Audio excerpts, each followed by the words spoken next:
రెడ్డి లేదు, రావు లేదు, ఎవరు అవసరం లేదు, ఎవరు వచ్చినా మా దగ్గరికే రావాలి అంటే అధికారంలో ఏ పార్టీ ఉన్నా మా దగ్గరికే రావాలి, ముఖ్యమంత్రి పీఠం మీద ఎవరు కూర్చున్నా కూడా మా దగ్గరికే వచ్చి మా అన్నదమ్ముల సలహాలు తీసుకోవాలి అని మాట్లాడుతున్నారు. అంటే ఇక్కడ నడిచేది ప్రజాస్వామ్య పాలన లేక ఏఐఎంఐఎం కబంధ హస్తాల్లో చిక్కుకున్న నిజాం సర్కార్ పాలననా?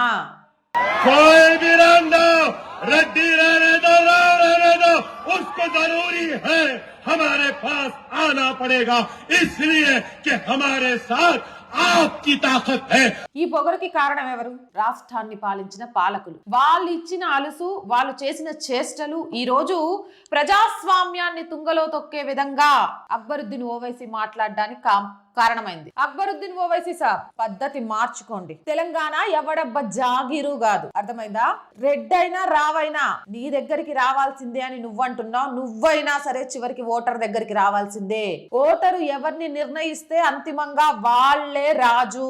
ఇక్కడ మత రాజకీయాలతోనో లేకపోతే నిజాం పాలననో తీసుకురావాలి అన్నట్టుగా నువ్వు మాట్లాడే తీరు ఏమాత్రం ఆమోదయోగ్యం కాదు.